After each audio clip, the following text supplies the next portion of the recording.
চলতি বছরে রয়েছে টি-20 বিশ্বকাপ। তার আগে দেশের মাটিতে জিম্বাবুয়ের বিপক্ষে সবশেষ সিরিজ খেলবে বাংলাদেশ দল। তাই জিম্বাবুয়ে সিরিজ সামনে রেখে প্রস্তুতি ক্যাম্পের জন্য 17 সদস্যের ক্রিকেটারের নাম প্রকাশ করেছে বাংলাদেশ ক্রিকেট বোর্ড বিসিবি। সেই প্রস্তুতি ক্যাম্পে নেই সাকিব আল হাসান ও মুস্তাফিজুর রহমান।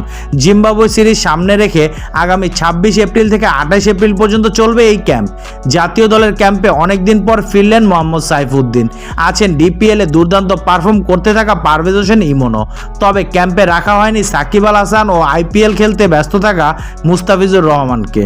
প্রস্তুতি ক্যাম্পের স্কোয়াড: নাজমুল হোসেন শান্ত অধিনায়ক, লিটন দাস, তানজিদ হাসান তামিম, তাওহিদ হৃদয়, মাহমুদুল্লাহ রিয়াদ, জাকের আলী, মেহেদী হাসান, রিশাদ হোসেন, তাসকিন আহমেদ, শরীফুল ইসলাম, তানজিম হাসান, পারভেজ হোসেন ইমন, তানভীর ইসলাম, আফিফ হোসেন, হাসান মাহমুদ, সাইফুদ্দিন ও সৌম্য সরকার। বাংলাদেশ জিম্বাবুয়ে সিরিজের সূচি: প্রথম টি-20 3 মে সন্ধ্যা 6টায় চট্টগ্রাম, দ্বিতীয় টি-20 5 মে সন্ধ্যা 6টায় চট্টগ্রাম, তৃতীয় টি-20 7 মে বিকেল 3টায় চট্টগ্রাম, চতুর্থ টি-20 10 মে সন্ধ্যা 6টায় মিরপুর, পঞ্চম টি-20 12 মে সকাল 10টায় মিরপুর।